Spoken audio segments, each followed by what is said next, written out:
Hi, today's video is all about grading your footage using a program called Dehancer. It's a great tool to get a movie look. I was looking at this software recently because I'm always looking at ways to improve my grading or make my workflow quicker. And I love the look of older movies, especially from the 70s and 80s. This program can go some of the way to giving you that look. So I was looking at this app, almost ready to buy it myself, and I got an email from the company asking me if I'd like to try it out and maybe do a sponsored video. As I was looking at buying this anyway, I thought, yeah, sure, I'll give it a shot. So this is basically a sponsored video. I'll give an overview of what I think of it and how I use it. I actually graded my last video using Dehancer. So I have been using it. I've been testing it over the last month. Rather than just a review, I'll also show how I use Dehancer, and I'll give a discount code in the comments below. I'm going to be pretty genuine about how I use it, give some real examples. And I'm going to go over it as a user who edits on Final Cut. Though with Dehancer, you've got a lot of options. On the video side, it can be used in Final Cut, DaVinci Resolve and Premiere Pro. But you also have the option as well of using it for photo editing in programs such as Lightroom, Photoshop and others. You also have a mobile app, as I downloaded that just to test it out myself.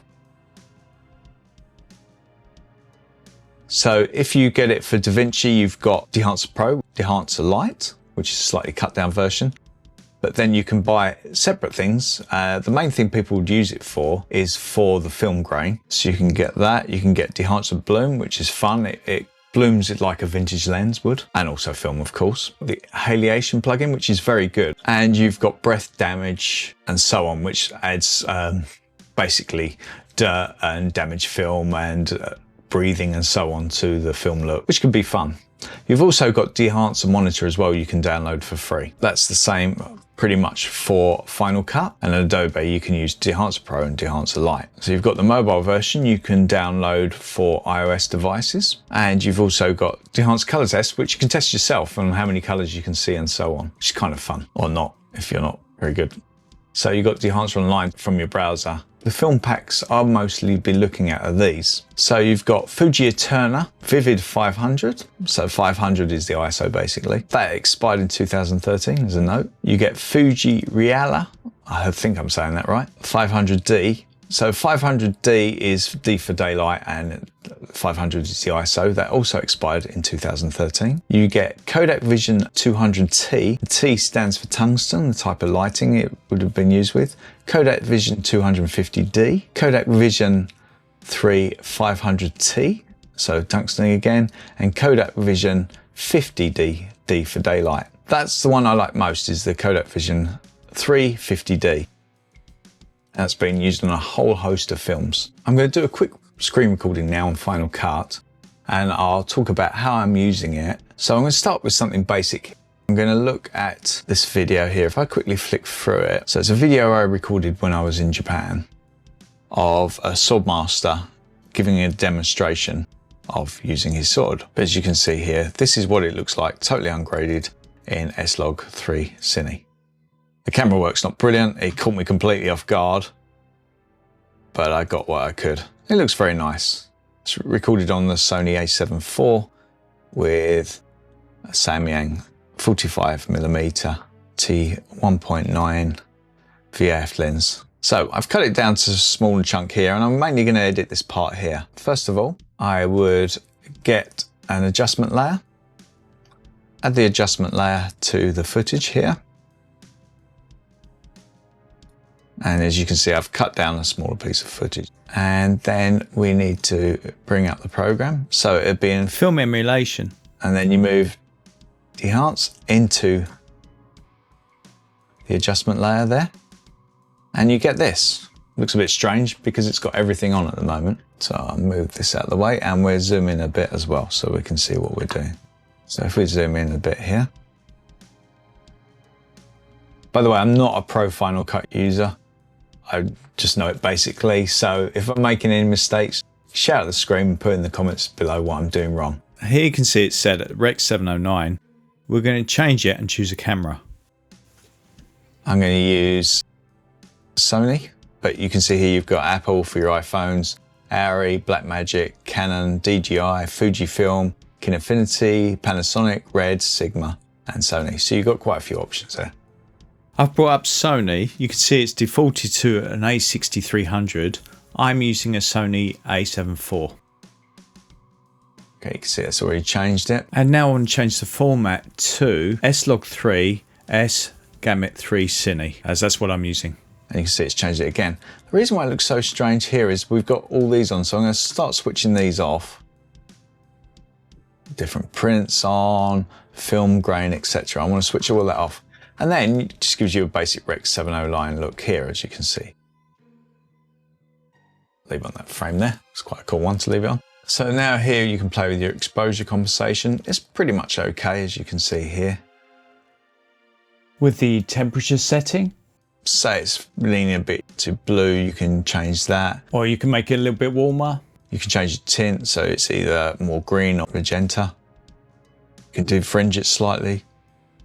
You can choose how much it defringes it by, and you can choose whether that's enabled. So, Kodak Vision 3 250D.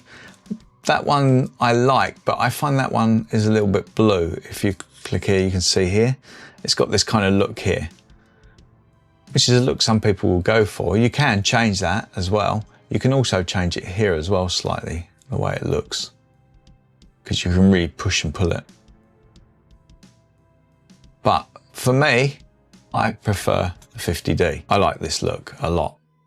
You can see here, the blacks aren't exactly super black. And the highlights aren't super highlighted. I like an 80s kind of look. So I like to crush the blacks a little bit more. So we can do that here and here. We can do the print. That's quite a good way to mess around with the final image. You can also bring up and down here in the main input channels. And you can expand the black point and white point here as well. So what I tend to do is enable this and add a little bit of contrast, so it brings the high and lows down a bit more. So I'm going to leave that there. So I'm going to add a little bit more black point, bring it right down there. And then it brings down the blacks a little bit more there. You can add an analog limiter to it, and that brings down some of the highs and lows. But I find that looks more natural to me. Sorry, these were hidden, so I've just brought these up as well. You've got film compression. You add a little bit of that, and that brings the highlights down a little bit. I kind of like that look. You've also got here linear, which I find very good for the tone and contrast as I did earlier. Also exposure, you can add a little touch more exposure like that. So I can bring it up a little bit more there, and then maybe bring down the black point just a little bit more there. There you go, and that's the kind of look I like. Now let's add some fun stuff to it. We can add film grain. So the different types of film grain, as you can see here, it's on standard 35. If you have it on 8mm, it adds a lot of film grain. If you bring it all the way up to 65, it'll add less film grain to it. Take that off for now and we'll add that at the end. You could add halation, I can't say it, halation. And if you could see, it kind of gives it a warm, natural look to it. It's very subtle, but it adds a little bit of warmth to it. And also bloom, it gives it kind of more of a vintage look. So we can add that to it, and then we get this kind of look.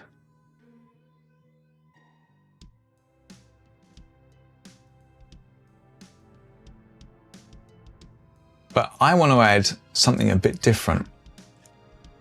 Because he's dressed in a kimono and he's got that kind of look of a Kurosawa movie, let's see if we can change it to add a vintage samurai movie look. It won't be exactly the same because the type of lenses I'm using. I'd have to use vintage lenses and I'd have to shoot it at a much higher f-stop. So at least f8, something like that, where this is probably filmed at f1.8. Let's have a look, see what we can do here. And if we change the film stock, I'm going to change it to one I like for black and white. And that is the Kodak Eastman, which is one of my favourites for a black and white look. And going black and white already gives it more of a vintage look. Now, if we add also on top, we don't really need the halation so much because it's black and white. We'll definitely keep the film bloom on there. We can actually add a bit of Super 16 to add more, to give it more of a vintage look as well. We could add a little bit of film damage as well. but I don't really need to do that. We can add also film grain. So with the film grain for this, I think maybe 35mm look might be good for this. So let's add some film grain and we get this kind of look from it. It gives it a much more vintage look. So if I play that back and full screen, you can see here, you get a much more vintage look from it. And you can pretend it's more that kind of Seven Samurai kind of look. Not the same, I know, but it just gives you an idea what you can do quickly off the bat here. But personally, I would probably go for a more modern feel and add something like the Kodak Vision 3 film look. The nice thing with this is we can give it that kind of Kill Bill kind of look as well. With Kill Bill as well, you can see where they've used vintage lenses. There's a lot of chromatic aberration and things like that in the movie. That all adds to it. But you also get a lot of bloom. And the fun thing with this, you can add that film bloom to it. And you can choose how much bloom you have. Add the haliation back in as well. It gives it much more of a warmer 3D look, in my opinion anyway. So with this scene here, we get a nice kind of shot. So this scene here, you can see how the noise is affecting the way it looks ever so slightly. You can see the haliation there and you can see the bloom. And I'll go through the different points of it as well. So you can choose your camera, you can choose what format it's on, etc. And then you can do your exposure compensation, temperature compensation. So if you want it a bit warmer or a bit cooler, you can add all that. You can also reset the parameter there. You've got your tint, so you can make it more magenta-y or more greeny, like that. You've got defringe, you can take away some of the fringe. You've got how much of the defringe and whether it's enabled. You've got your film, so I've chosen the Kodak Vision 3 50D, my favorite out of them. You've got push-pull, so you can add a little bit more this way and a little bit more that way. And to me, it gives it either a slightly warmer or cooler look. Just messes around with the film look ever so slightly. And you can take that out, put it back in. You've got the film developer here. I don't use that one so much, so normally I'd probably hide that one, to be honest. Film compression, I use it because I like to add that to bring back the highs slightly. Expand definitely, because I like to play with the black point and sometimes the white point as well. You can also choose what type of color mode it is as well. There's print, which is very handy for changing exposure as well, tone and contrast and so on. And so I'll enable that. You can also limit how much of the changes are made with an analog millimeter. You've got a color head. I don't often use that, but you can change a lot of the tones with it there. Hide that away. You've got film grain, very important for what we're doing. I, to be honest, don't want too much film grain, so I normally put it at 65 ISO 250, and that brings back the film grain a little bit. It's just enough to make it more interesting. And then we've got haliation, which I like a lot. It adds that. You can see, especially around the scabbard there for the sword, where it's got a slight red tinge to it. That's what the haliation does, adds that to it, and it just makes it feel more 3D, more alive in my opinion, but you don't have to have it.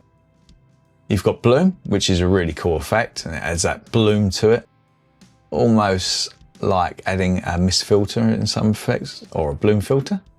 If you don't want too much, you can bring it back to there, and it'll add just a subtle amount, like that. Just gives a bit more life to it. Film damage is fun, so when you play that back, it adds all little dots here and there and damages and so on. As it's not very clear, I'm going to take out the film grain for now, so you get more of an idea. And if I bring it up to Super 8, you can see a lot more damage. Take that out. Film breath is a bit hard to explain, but it kind of adds that vintage, old, damaged film breathing look. But you can do that there. You can see there where it's adding different colours and so on. Gate weave will make it move up and down and left and right and so on. If I put it on that, you can see here, it makes it all wiggle. Overscan, again, adds more effects and so on. You can add this as well once you enable it. Adds like a film edge. And you can add other effects to the look as well. You can flip it and so on. Just a fun effect. Vignette. Vignette's actually very handy. I know a lot of lenses you try and avoid vignettes, but with this you can add it and it kind of adds a little bit more emphasis on the main part of the screen. So I actually kind of like it. Monitor gives you false colouring, etc. And you can see where I'm in and out. So you can judge the film, whether it's got too much clipping and so on. And you've got a clipping indicator as well. So the monitor is very handy. Outputs, you can change the amount you use. So you could have it where you've got a LUT on there and you just want to add some film grain, halation, etc. You can just add that slightly as well there. And you can export whatever you end up with as a LUT. So if you're happy with the colouring and everything else, you can export it as LUT. And then you can use it on a monitor or just use it to quickly grade something. So that's a very, very, very handy thing to have as well. And last of all, you've got your licensing info, your profile, disable all tools, all your little standards, and then you're back to your normal Final Cut tools. I hope that gives a rough idea of how it's used. And how you can edit something like this of the guy using a sword. So if I want to give it more of a movie look, a simple way of doing it is also in Final Cut Pro. If I go to Letterbox, yeah, I'll come out of the menu there. And if we go past all the Dehancer plugin and go here, we can change it to 235:1. And that adds the standard black bars. We add some grain as well. Now if I play that back. And then you get more of a movie look to it as well. So that's another example of what you can do within it. So you've got plenty of options. It's a really good program to use and to learn from. With the app for iOS, you can actually record log from your phone, then grade your movies. Use it for photos as well and give it kind of more of a movie look. Pretty much the same as the software plugin. Okay, thank you very much for watching the video. Hope you enjoyed it. I'll put the discount code and link below. If you've got any questions, please leave a comment. And I hope to see you again in my next one. Thank you. Bye-bye.